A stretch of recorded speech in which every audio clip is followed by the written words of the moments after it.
Tonight, a Brownsburg man has been charged with impersonating a public servant and criminal confinement after pulling a woman over. Police are telling us the man was driving a red Ford Fusion and it was equipped with emergency lights.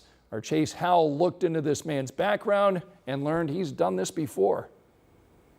Yeah, he sure has. According to court documents, in 2016, he was found guilty of putting two 15-year-old girls in handcuffs while pretending to be with the FBI.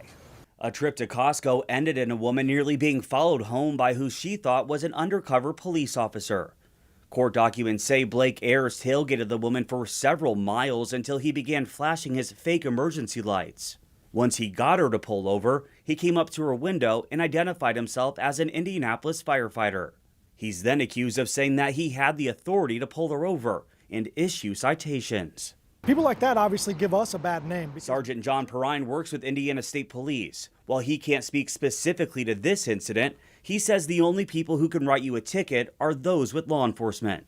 There are people who are given law enforcement powers that maybe aren't police officers. You know, people who can issue a parking citation or people who can issue town ordinance violations. But when it comes to state law and most traffic laws, you have to be a sworn police officer.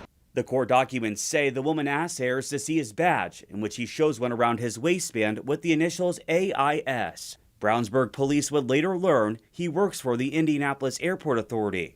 And another thing the woman thought was fishy was Ayers was wearing street clothes. So a police officer can make a traffic stop if they're in plain clothes, as long as they're driving a fully marked police vehicle that has clear markings of the agency they work for.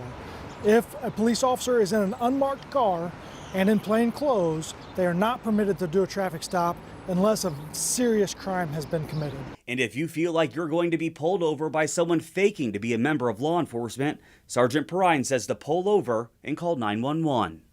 I also learned that Ayers is on probation for false informing a fake robbery he claimed to be a victim of in 2023.